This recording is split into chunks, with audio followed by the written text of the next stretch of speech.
ಶಿವಪುರಾಣದಲ್ಲಿ ಬರುವ ಚವನ ಮಹರ್ಷಿ ಮತ್ತು ಸುಕನ್ಯಾರ ಕಥೆ. ಭೃಗು ಮಹರ್ಷಿಗಳ ಕೃಪಾಶ್ರಯದಲ್ಲಿ ತಾಯಿ ಪುಲೋಮಿಯ ಪ್ರೀತಿ ಆಧಾರದಲ್ಲಿ ಚವನ ಪೂರ್ಣಚಂದ್ರನಂತೆ ತೇಜಸ್ಸಿನಿಂದ ಬೆಳೆಯತೊಡಗಿದ. ವಯಸ್ಸಿಗೆ ಮೀರಿದ ಜ್ಞಾನಪ್ರಭೆ ಅವನದಾಗಿತ್ತು. ಮಗನ ಜ್ಞಾನದಾಹ ಮತ್ತು ಸಾಧನೆಯನ್ನು ಕಂಡು ಮಾತಾಪಿತೃಗಳ ಆನಂದ ಹೇಳುತ್ತಿರದಾಗಿತ್ತು. ಒಂದು ದಿನ ಚವನ ಆಡಲು ಹೊರಟ. ಆ ದಿನ ಭೃಗು ಮಹರ್ಷಿಗಳ ಮನಸ್ಸು ಚಿಂತೆಗೀಡಾಗಿತ್ತು. ಪುಲೋಮಿಗೆ ತನ್ನ ಪತಿದೇವರ ಚಿಂತೆ ಏನು ಎಂದು ಅರ್ಥವಾಗಲಿಲ್ಲ. ಭೃಗು ಮುನಿಗಳು ಅದನ್ನು ಹೇಳುವಂತೆಯೇ ಇರಲಿಲ್ಲ. ಆದರೂ ಹೊರಗೆ ಆಡಲು ಹೊರಟಿದ್ದ ಚವನನ್ನು ಕರೆದು ಆಶೀರ್ವದಿಸಿದ. ಪುಲೋಮಿಗೆ ಆಶ್ಚರ್ಯ. ಅವಳು ಪತಿಯನ್ನು ಕುರಿತು, ಇದೇನು ಆಡಲು ಹೊರಟ ಮಗನನ್ನು ಆಶೀರ್ವದಿಸುತ್ತಿದ್ದೀರಿ ಎಂದಳು. ಆ ಮಾತಿಗೆ ಏನು ಉತ್ತರ ನೀಡದೆ ಭೃಗು ಗಂಭೀರವದನರಾದರು.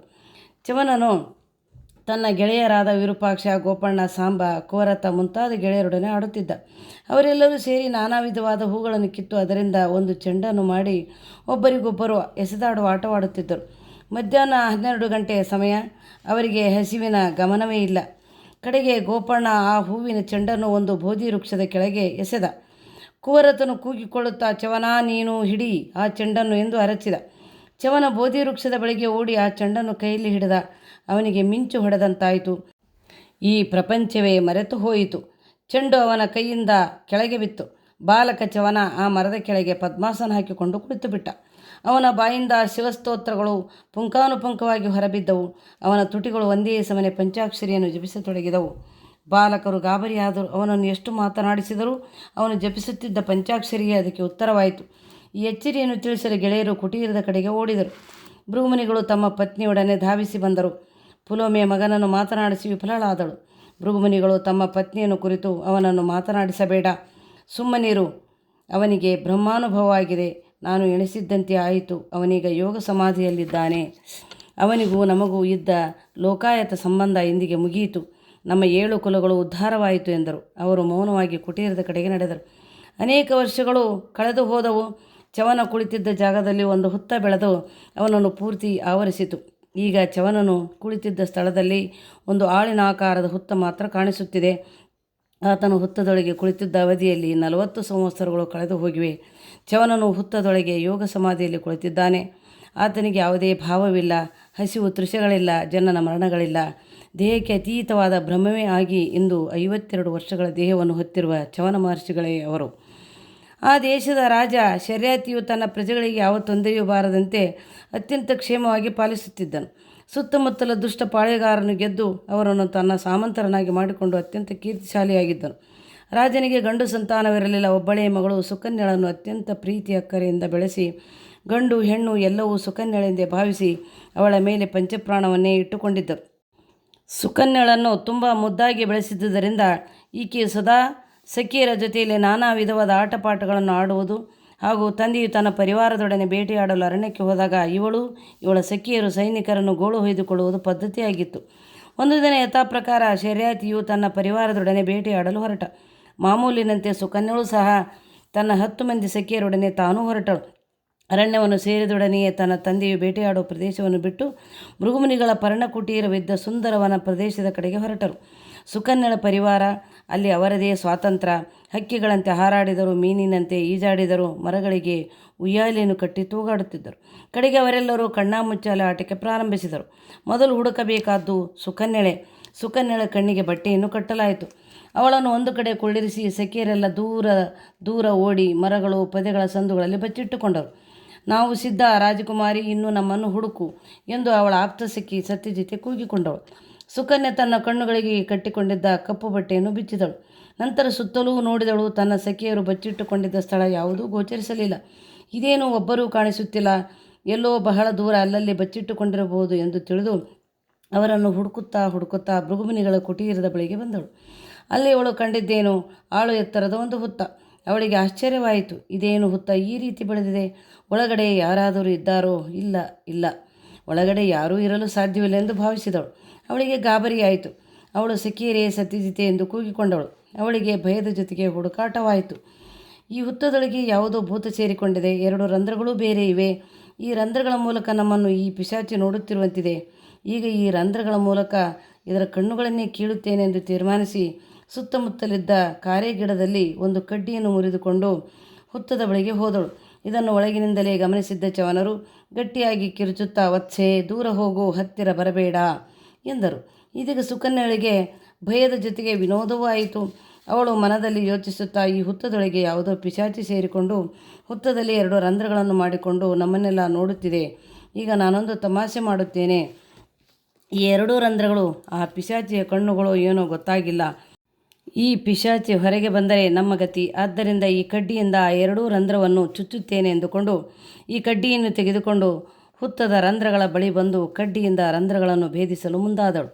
ಆಗ ಒಳಗಡೆ ಇದ್ದ ಚವನರು ಗಟ್ಟಿಯಾಗಿ ಹೇಳುತ್ತಾ, ವತ್ಸೆ, ನಿನ್ನ ಕೈಯಲ್ಲಿರುವ ಕಡ್ಡಿಯಿಂದ ಈ ರಂಧ್ರಗಳನ್ನು ಚುಚ್ಚಿ ನನ್ನ ಕಣ್ಣುಗಳನ್ನು ಕೀಳಬೇಡ ಎಂದರು. ಇದೀಗ ಸುಕನ್ಯಾ ನಿಜವಾಗಿಯೂ ಹೆದರಿದಳು. ಈ ಹುತ್ತವು ನಿಜಕ್ಕೂ ಪಿಶಾಚಿಯೇ ಸರಿ, ಇದನ್ನು ಹೀಗೆ ಬಿಡಬಾರದು, ಇದರ ಕಣ್ಣುಗಳನ್ನು ಇಲ್ಲವಾಗಿಸಿಯೇ ಬಿಡಬೇಕು ಎಂದುಕೊಂಡು ಹುತ್ತದ ಬಳಿಗೆ ಬಂದು ತನ್ನ ಕಡ್ಡಿಯಿಂದ 2 ರಂಧ್ರಗಳನ್ನು ಚುಚ್ಚಿಬಿಟ್ಟಳು. ಒಡನೆ ಆ ಹುತ್ತದೊಳಗಿನಿಂದ ಒಂದು ಆಕ್ರಂದನ ಕೇಳಿ ಬಂತು. ಅಯ್ಯೋ ಶಿವನೇ, ನನ್ನ ಕಣ್ಣುಗಳು ಹೋದವಲ್ಲ, ಇದೇನು ಪರೀಕ್ಷೆ? 40 ವರ್ಷಗಳ ಕಾಲ ತಪಸ್ಸು ಸಿದ್ಧಿಯನ್ನು ಪಡೆದ ಈ ಚವನನಿಗೆ ಈ ಶಿಕ್ಷೆಯೇ ಎಂಬ ಆಕ್ರಂದನವನ್ನು ಕೇಳಿ ಸುಕನ್ಯಾ ಭಯವಿಹ್ವಲಳಾಗಿ ತನ್ನ ಪರಿವಾರದ ಬಳಿಗೆ ಓಡಿ ಹೋದಳು. ಹುತ್ತದ ಒಳಭಾಗದಿಂದ ಮತ್ತೆ ಆರ್ತನಾದವೊಂದು ಕೇಳಿಸಿತು. ಆಹಾ ಶಿವ, ಈ ಚರ್ಮನೇತ್ರಗಳು ಕುರುಡಾದವು, ಇದೇನು ಪರೀಕ್ಷೆ ಎಂದು ಹೇಳುತ್ತಾ ಹುತ್ತವನ್ನು ಒಡೆದುಕೊಂಡು ಹೊರಬಂದರು. ಹೇಗೋ ತಮ್ಮ ದಿವ್ಯಜ್ಞಾನದಿಂದ ಕುಟೀರವನ್ನು ಸೇರಿ ಮತ್ತೆ ಧ್ಯಾನಾಸಕ್ತರಾದರು. ಅವರ ಒಡೆದು ಹೋದ ಕಣ್ಣುಗಳಿಂದ ರಕ್ತವು ಧಾರಾಕಾರವಾಗಿ ಹರಿಯುತ್ತಲೇ ಇತ್ತು. ಇತ್ತ ಸುಕನ್ಯಾ ತನ್ನ ತಂದೆಯ ಪರಿವಾರದೆಡೆಗೆ ಓಡಿದಳು. ಅಲ್ಲಿ ಈಕೆಯ ತಂದೆ ಶರ್ಯಾತಿ ಹಾಗೂ ಈಕೆಯ ಗೆಳತಿಯರು ಕಾತುರದಿಂದಲೇ ಇವಳನ್ನು ನಿರೀಕ್ಷಿಸುತ್ತಲೇ ಇದ್ದರು. ಅವರಿಗೆಲ್ಲರಿಗೂ ಸುಕನ್ಯಳನ್ನು ಕಂಡು ಜೀವ ಬಂದಂತಾಯಿತು. ಶರ್ಯಾತಿಯು ಗಾಬರಿಯಿಂದ ತನ್ನ ಪ್ರೀತಿಯ ಮಗಳನ್ನು ಕುರಿತು, ಅಮ್ಮ, ಎಲ್ಲಿಗೆ ಹೋಗಿದ್ದೀಯೇ ತಾಯಿ? ನಿನ್ನನ್ನು ಹುಡುಕಿ ಹುಡುಕಿ ಕಾಡೆಲ್ಲ ಅಲೆದಿದ್ದಾಯಿತು ಎಂದ. ಸುಕನ್ಯಳು ಅವರ ಮಾತಿಗೆ ಏನೊಂದು ಉತ್ತರವನ್ನೇದೆ. ಅಪ್ಪ, ಆದಷ್ಟು ಬೇಗನೆ ಅರಮನೆಗೆ ಹೋಗೋಣ, ನಡೆಯಿರಿ. ನಾನು ದಾರಿ ತಪ್ಪಿ ನಡೆದೆ, ನನಗೆ ತುಂಬ ಭಯವಾಗುತ್ತಿದೆ ಎಂದಳು.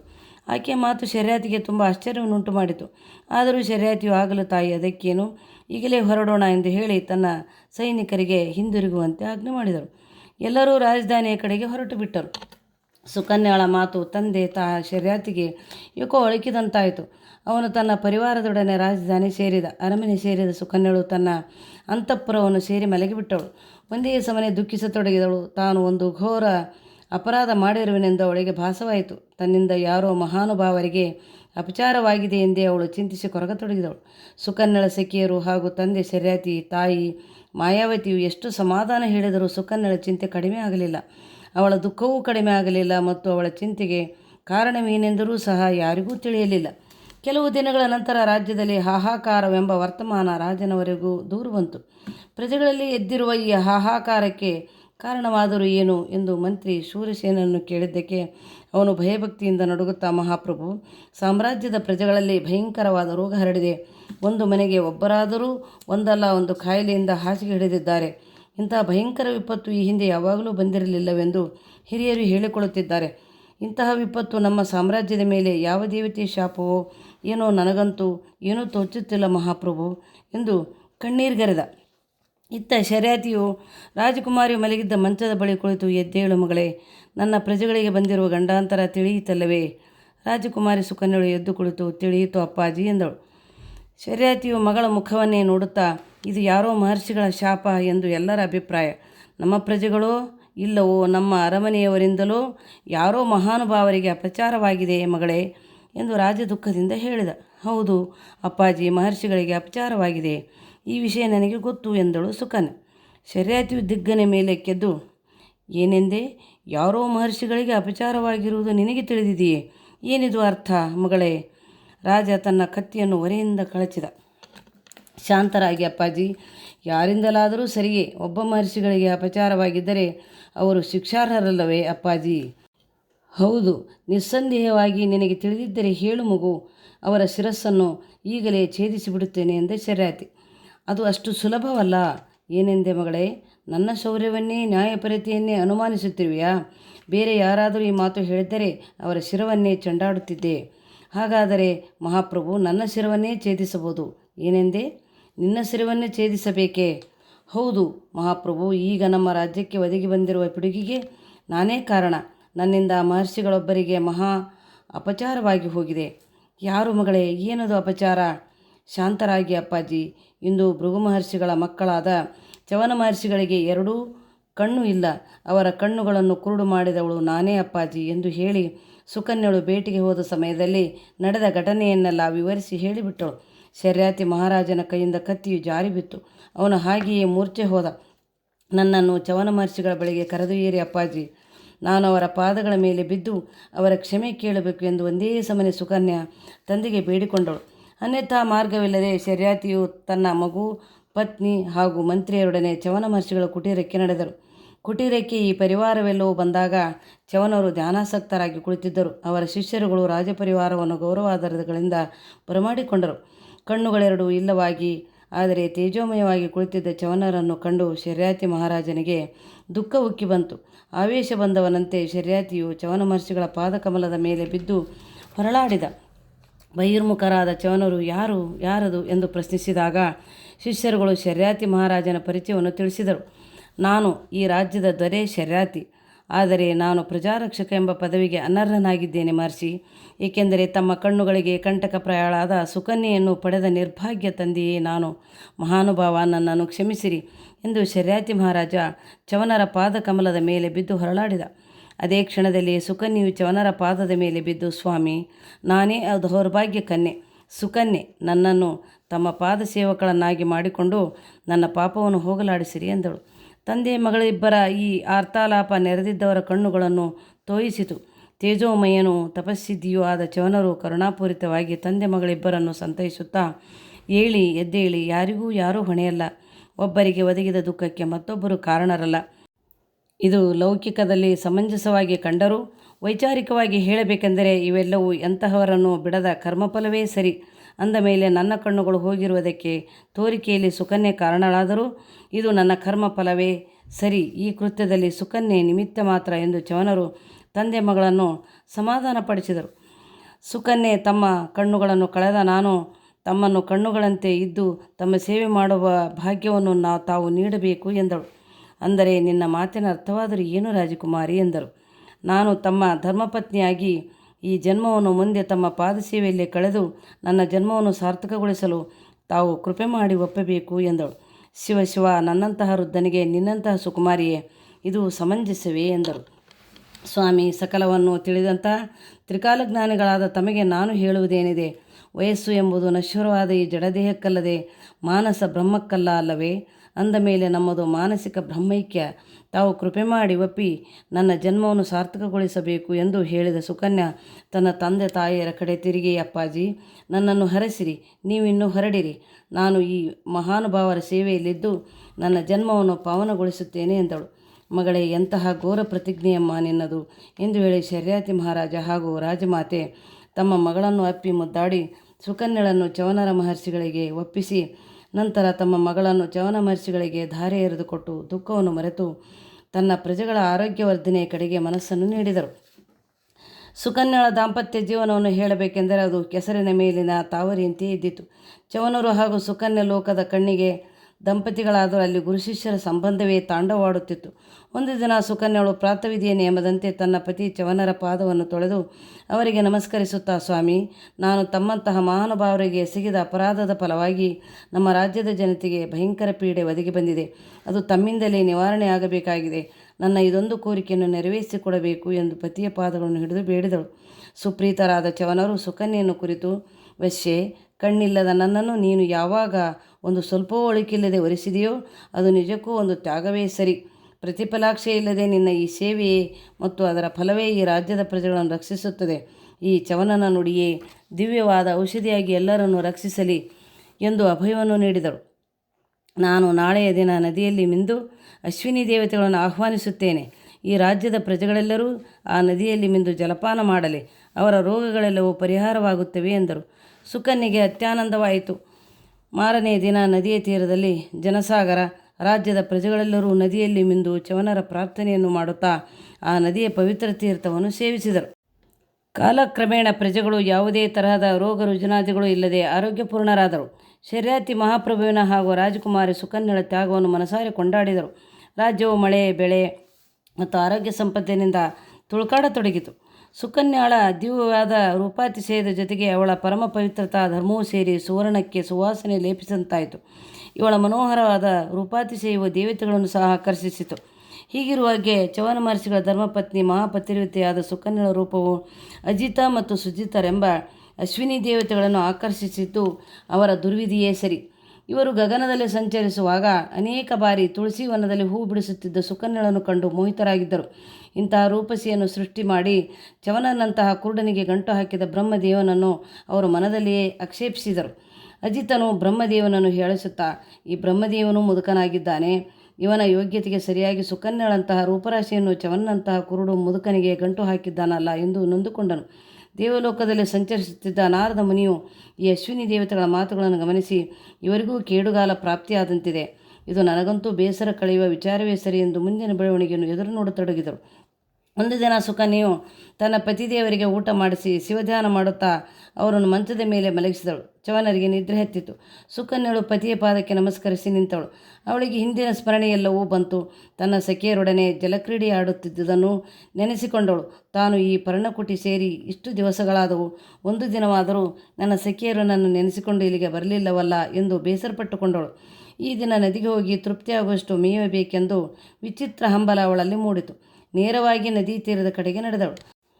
ಸುತ್ತಮುತ್ತಲೂ ಹಸಿರು ಹಾಗೂ ನಾನಾ ವರ್ಣಗಳಿಂದ ಕಂಗೊಳಿಸುವ ಸಸ್ಯ ಸಂಪತ್ತು, ನಾನಾ ಬಗೆಯ ಹೂವಿನ ಗಿಡಗಳು, ಗಿಳಿ, ಗೊರವಂಕ, ನವಿಲುಗಳ ನಿನಾದ, ಅಚ್ಚ ನೀಲಿ ವರ್ಣದ ಸ್ವಚ್ಛ ಆಕಾಶ, ಈ ಮಧ್ಯೆ ಅಮೃತ ಜಲದಂತಹ ನದಿಯ ನೀರಿನ ಧಾರೆ, ಇವೆಲ್ಲವೂ ಆ ಪರಮೇಶ್ವರನ ಸೃಷ್ಟಿಯೇ ಸರಿ ಎಂದು ಆನಂದಿಸಿದ ಸುಕನ್ಯಾ ನದಿಗೆ ಇಳಿದು ಶಿವಧ್ಯಾನವನ್ನು ಮಾಡುತ್ತಾ ಸ್ನಾನ ಮಾಡತೊಡಗಿದಳು. ಇದೇ ಸಮಯವನ್ನು ಕಾಯುತ್ತಿದ್ದ ಅಶ್ವಿನಿ ದೇವತೆಗಳಾದ ಅಜಿತ ಮತ್ತು ಸುಜಿತರು ಗಗನ ಮಾರ್ಗದಲ್ಲಿ ವಿಹರಿಸುತ್ತಿದ್ದವರು ನದಿಯ ಮಧ್ಯೆ ಸ್ನಾನ ಮಾಡುತ್ತಿರುವ ಆ ಅಪೂರ್ವ ಸೌಂದರ್ಯ ರಾಶಿಯನ್ನು ಕಂಡು ಮೋಹಿತರಾಗಿ ನದಿಯ ತೀರಕ್ಕೆ ಬಂದಿಳಿದರು. ಇದನ್ನು ಗಮನಿಸಿದ ಸುಕನ್ಯಾ ಬೇಗನೆ ಸ್ನಾನ ಮುಗಿಸಿ ದಡಕ್ಕೆ ಬಂದು ಪಟ್ಟೆ ಧರಿಸಿ ನಿಂತಳು. ಅಜಿತನು ಸುಕನ್ಯೆಯನ್ನು ನೋಡಿ, ಸುಂದರಿ, ಗಾಬರಿಯಾಗದಿರು, ನಾವು ಅಶ್ವಿನಿ ದೇವತೆಗಳು, ನಿನಗೆ ಒಳ್ಳೆಯದನ್ನೇ ಮಾಡಲು ಬಂದಿದ್ದೇವೆ ಎಂದ. ಸುಕನ್ಯೆ ಅವರನ್ನು ಉದಾಸೀನವಾಗಿ ನೋಡುತ್ತಾ, ನೀವು ಯಾರಾದರೆ ನನಗೇನು, ನಿಮ್ಮಿಂದ ನನಗೆ ಆಗಬೇಕಾದ್ದು ಏನೂ ಇಲ್ಲ, ನಾನು ಚವನ ಮಹರ್ಷಿಗಳ ಧರ್ಮಪತ್ನಿ, ನನ್ನ ದಾರಿ ನನಗೆ ಬಿಡಿರಿ ಎಂದಳು. ಓ ಸುಂದರಿ, ನಿಲ್ಲು, ಏಕೆ ಇಷ್ಟೊಂದು ಆತುರ? ಆ ಕುರುಡ ಚವನ ಮುನಿಗಾಗಿ ಏಕೆ ಇಂತು ಕಾತರಿಸುವೆ? ಸುಂದರಿ, ನಿನಗೂ ಆ ಮುದುಕನಿಗೂ ಈಡಿಲ್ಲ, ನಿನ್ನಂತಹ ಅಪೂರ್ವ ಸುಂದರಿ ನಮ್ಮ ಸ್ವರ್ಗದಲ್ಲಿದ್ದು ಸುಖಿಸಬೇಕು ಎಂದರು. ಅವರು ಮಾತು ಕೇಳಿ ಸುಕನ್ಯೆಗೆ ಮೈಯೆಲ್ಲ ಉರಿದು ಹೋಯಿತು. ಇಡೀ ಶರೀರವೆಲ್ಲ ಕೋಪದಿಂದ ನಡುಗಲಾರಂಭಿಸಿತು. ಅವಳ ಕಣ್ಣುಗಳಿಂದ ಕಿಡಿಕಾರುತ್ತಾ, ಛೇ ಮೂರ್ಖರೇ, ದೇವಲೋಕದವರಾಗಿದ್ದು ರಾಕ್ಷಸರಂತಹ ಮಾತನಾಡುತ್ತಿದ್ದೀರಿ. ಇದೋ ನೋಡಿ, ಎಚ್ಚರಿಕೆಯನ್ನು ನೀಡುತ್ತಿದ್ದೇನೆ. ಇನ್ನೊಂದು ಬಾರಿ ನನ್ನನ್ನು ಹೊಗಳುವುದಾಗಲಿ ನನ್ನ ಪತಿದೇವರನ್ನು ತೆಗಳುವುದಾಗಲಿ ಆಡಿದ್ದೇ ಆದರೆ ನನ್ನ ಶಾಪಕ್ಕೆ ಗುರಿಯಾಗಬೇಕಾದೀತು. ನೀವಾಗಲಿ ನಿಮ್ಮ ಆ ವಿಲಾಸಿ ದೇವೇಂದ್ರನಾಗಲಿ ನನ್ನ ಪಾತಿರ್ವತ ಮಹಿಮೆಯ ಮುಂದೆ ಕಾಲು ಕಸವೇ ಸರಿ. ನಿಮ್ಮ ಗ್ರಹಗತಿಗಳು ಕೆಡುವ ಮುಂಚೆ ಇಲ್ಲಿಂದ ಹೋಗಿರಿ. ಕರ್ಪೂರದ ಗೊಂಬೆ ಬೆಂಕಿಯ ಮುಂದೆ ಆಡುವ ಆಟ ಸರಿಯಲ್ಲ, ನಡೆಯಿರಿ ಇಲ್ಲಿಂದ ಎಂದಳು. ಸುಕನ್ಯೆಯ ಮಾತುಗಳಿಂದ ಅಜಿತ ಸುಜಿತರು ಭಯಭ್ರಾಂತರಾದರು. ಪಾತಿರ್ವತ್ಯದ ಮಹಿಮೆ ಏನೆಂದು ಅವರಿಗೆ ತಿಳುವಳಿಕೆ ಇತ್ತು. ಆದರೂ ಸಹ ಅವರು ಮತ್ತೊಂದು ದಾರಿ ಹುಡುಕುತ್ತಾ, ಸುಕನ್ಯಾ, ನಿನ್ನ ಪಾತಿರ್ವತ್ಯದ ಮಹಿಮೆ ನಮಗೆ ಚೆನ್ನಾಗಿ ಗೊತ್ತು. ನಿನ್ನನ್ನು ಪರೀಕ್ಷೆ ಮಾಡಿದೆವು ಅಷ್ಟೇ. ಈಗ ನಾವು ಬಂದಿರುವ ಉದ್ದೇಶವೇನೆಂದರೆ, ನಾವು ಅಶ್ವಿನಿ ದೇವತೆಗಳು ನಿನ್ನ ಪತಿಯ ಕುರುಡುತನವನ್ನು ಹೋಗಲಾಡಿಸುತ್ತೇವೆ, ಅವರಿಗೆ ಮತ್ತೆ ಯೌವನವನ್ನು ನೀಡುತ್ತೇವೆ, ಏನು ಹೇಳುವೆ ಎಂದರು. ಆಗ ಸುಕನ್ಯೆಗೆ ಏನೋ ಒಂದು ಆಸೆ ಉಂಟಾಯಿತು. ಸ್ತ್ರೀ ಸಹಜ ಅಭಿಲಾಷೆಯಿಂದ ಅವಳು ಮನದಲ್ಲಿ ಯೋಚಿಸುತ್ತಾ, ಹೌದು, ಮುಳ್ಳನ್ನೇ ಮುಳ್ಳಿಂದಲೇ ತೆಗೆಯಬೇಕು. ಇವರು ಅಶ್ವಿನಿ ದೇವತೆಗಳು, ಇವರ ಸಹಾಯದಿಂದ ನನ್ನ ಪತಿದೇವರಿಗೆ ಮತ್ತೆ ದೃಷ್ಟಿ ಏಕೆ ಬರಬಾರದು ಎಂದುಕೊಂಡಳು. ಏನು ಯೋಚಿಸುತ್ತಿರುವೆ ಸುಕನ್ಯೆ ಎಂದರು. ನೀವು ಹೇಳಿದ ವಿಚಾರವನ್ನೇ ಯೋಚಿಸುತ್ತಿರುವೆ. ಈ ವಿಷಯವನ್ನು ನನ್ನ ಪತಿದೇವರಿಗೆ ತಿಳಿಸಿ ಅವರ ಒಪ್ಪಿಗೆ ಪಡೆಯುತ್ತೇನೆ, ಬನ್ನಿರಿ ನಮ್ಮ ಕುಟೀರಕ್ಕೆ ಎಂದು ಹೇಳಿ ಅವರನ್ನು ಕರೆದೊಯ್ದಳು. ಸುಕನ್ಯೆಯ ಒತ್ತಾಯಕ್ಕೆ ಚವನರು ಒಪ್ಪಲೇಬೇಕಾಯಿತು. ಅವರು ಅಶ್ವಿನಿ ದೇವತೆಗಳನ್ನು ಕುರಿತು, ನೀವು ನನಗೆ ಮತ್ತೆ ಯೌವನವನ್ನು ನೀಡಲು ಬಂದಿರುವಿರೋ, ಇಲ್ಲವೇ ಪತಿರ್ವತೆಯನ್ನು ಪರೀಕ್ಷೆ ಮಾಡುವ ಉದ್ದೇಶವೋ ಎಂದು ಕೇಳಿದರು. ಅಶ್ವಿನಿ ದೇವತೆಗಳು, ಚವನ ಮಹರ್ಷಿಯೇ, ತಮ್ಮ ಕುರುಡನ್ನು ನಿವಾರಿಸಿ ಮತ್ತೆ ತಮಗೆ ಯೌವನವನ್ನು ನೀಡಲು ಬಂದಿದ್ದೇವೆ, ಅನ್ಯಥಾ ಭಾವಿಸಬೇಡಿ ಎಂದರು. ಆಯಿತು, ಏನು ನಿಮ್ಮ ಷರತ್ತು ಎಂದರು. ನೀವು ಹಾಗೂ ನಾವಿಬ್ಬರು ಈ ನದಿಯಲ್ಲಿ ಒಟ್ಟಿಗೆ ಮುಳುಗಿ ಮೇಲೇಳಬೇಕು. ಆಯಿತು, ನಾನು ಒಪ್ಪಿದ್ದೇನೆ ಎಂದರು. ಅಜಿತ ಸುಜಿತ ಹಾಗೂ ಚವನರು ನದಿಯ ಮಧ್ಯಭಾಗಕ್ಕೆ ಹೋಗಿ ಒಮ್ಮೆ ಮುಳುಗಿ ಮೂವರು ಮೇಲೆದ್ದರು. ಒಂದು ಆಶ್ಚರ್ಯಕರವಾದ ಸಂಗತಿಯೂ ಉದ್ಭವಿಸಿತು. ನದಿಯಲ್ಲಿ ಮುಳುಗಿ ಮೇಲೆದ್ದ ಮೂವರು ಒಂದೇ ರೂಪದ ಯೌವನಸ್ಥರಾಗಿದ್ದರು. ಒಬ್ಬರನ್ನು ನೋಡಿದರೆ ಮತ್ತೊಬ್ಬರನ್ನು ನೋಡುವ ಹಾಗಿಲ್ಲ. ಯೌವನ, ರೂಪ, ಆಕಾರ ಮೂವರದು ಒಂದೇ. ಮೂವರು ನದಿಯ ದಡಕ್ಕೆ ಬಂದು ನಿಂತರು. ಸುಕನ್ಯೆ ಆ ಮೂವರನ್ನು ಕಂಡು ದಂಗಾದಳು. ಆಹಾ, ಇದೇನು ಆಶ್ಚರ್ಯ! ಶಿವಶಿವ, ಇದೇನು ಪರೀಕ್ಷೆ! ಈ ಮೂವರಲ್ಲಿ ಯಾರು ನನ್ನ ಪತಿ? ಈಗೇನು ಮಾಡಲಿ? ಯಾರನ್ನು ನನ್ನ ಪತಿಯೆಂದು ಗುರುತಿಸಲಿ ಎಂದು ಒದ್ದಾಡುವಂತಾದಳು. ಮೂವರ ಬಾಯಿಂದಲೂ ಒಂದೇ ಮಾತು, ನಾನೇ ನಿನ್ನ ಪತಿ, ಹಾರ ಹಾಕು ಬಾ ಸುಕನ್ಯಾ ಎಂದು. ಸುಕನ್ಯೆಯು ಭಯಂಕರವಾದ ಪರಿಸ್ಥಿತಿಗೆ ಸಿಲುಕಿದಂತಾಯಿತು. ಇದರ ಜೊತೆಗೆ ಆಕಾಶವಾಣಿಯಿಂದ ಸಂದೇಶವೊಂದು ಬಂದು ಮತ್ತೂ ಗೊಂದಲವಾಯಿತು. ಸುಕನ್ಯೆ, ಇದು ನಿನಗೆ ಪರೀಕ್ಷಾ ಕಾಲ. ನಿನ್ನ ಪಾತಿವ್ರತ್ಯ ಮಹಿಮೆಗೆ ಇದೊಂದು ಸವಾಲು. ಈ ಮೂವರಲ್ಲಿ ನಿನ್ನ ಪತಿ ಯಾರೆಂದು ಗುರುತಿಸಿ ಹಾರ ಹಾಕು. ನಿನ್ನ ಪತಿ ಭಕ್ತಿ ಈ ಲೋಕಕ್ಕೆ ಮಾದರಿಯಾಗಿರಲಿ ಎಂದು ಮಾತು ಕೇಳಿಬಂತು. ಈಗ ಸುಕನ್ಯೆಗೆ ಅನ್ಯಥಾ ಶರಣಂ ನಾಸ್ತಿ ಎಂಬಂತೆ ಗಾಯತ್ರಿ ದೇವಿಗೆ ಶರಣಾದಳು. ಅವಳನ್ನು ಧ್ಯಾನಿಸುತ್ತಾ, ತಾಯೇ ಜಗನ್ಮಾತೆ, ಇದು ನನಗೆ ಪರೀಕ್ಷಾ ಕಾಲ. ಈ ಮೂವರಲ್ಲಿ ನನ್ನ ಪತಿ ಯಾರೆಂದು ಗುರುತಿಸುವ ಶಕ್ತಿ ನೀಡು ತಾಯೇ ಎಂದು ಮನದಲ್ಲಿ ಪ್ರಾರ್ಥಿಸಿದಳು. ತನ್ನನ್ನು ಭಕ್ತಿಯಿಂದ ಸದಾಕಾಲ ಆರಾಧಿಸುತ್ತಿದ್ದ ಪರಮಭಕ್ತೆ ಸುಕನ್ಯೆಯನ್ನು ಜಗನ್ಮಾತೆ ಗಾಯತ್ರಿ ಕೈಬಿಡಲಿಲ್ಲ. ಅವಳಿಗೆ ಅಪೂರ್ವ ದೃಷ್ಟಿಯನ್ನು ನೀಡಿದಳು. ಏನಾಶ್ಚರ್ಯ, ಆ ಮೂವರಲ್ಲಿ ಇಬ್ಬರು ಮಾತ್ರ ಪಿಶಾಚಿ ರೂಪದಂತೆ ಕಂಡರು. ಒಬ್ಬರು ಮಾತ್ರ ಚವನ ಮಹರ್ಷಿಗಳೇ ಆಗಿದ್ದರು. ಸುಕನ್ಯೆ ಸಂತೋಷದಿಂದ ಅವರ ಕೊರಳಿಗೆ ಮಾಲಾರ್ಪಣೆ ಮಾಡಿದಳು ಹಾಗೂ ತನ್ನ ಯೌವನ ರೂಪ ಪತಿದೇವರ ಪಾದಗಳಿಗೆ ನಮಿಸಿದಳು. ಅಶ್ವಿನಿ ದೇವತೆಗಳು ಸುಕನ್ಯೆಯ ಪಾತಿವ್ರತ್ಯ ಮಹಿಮೆಗೆ ಮೆಚ್ಚಿ ತಲೆದೂಗಿದರು.